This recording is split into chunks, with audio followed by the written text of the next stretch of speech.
வருவாய் தருணமிதுவே அழைக்கிறாரே வல்ல ஆண்டவர் இயேசுவண்டை. வருவாய் தருணமிதுவே அழைக்கிறாரே வல்ல ஆண்டவர் இயேசுவண்டை.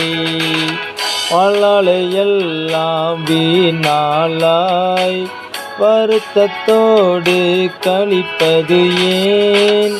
வாழ்நாளை எல்லாம் வீணாளாய் வருத்தத்தோடு கழிப்பது ஏன்? வந்தவர் பாதம் சரணடைந்தால் வாழ்வித்து உன்னை சேர்த்து கொள்வார். வருவாய் தருணமிதுவே அழைக்கிறாரே வல்ல ஆண்டவர் இயேசுவண்டை.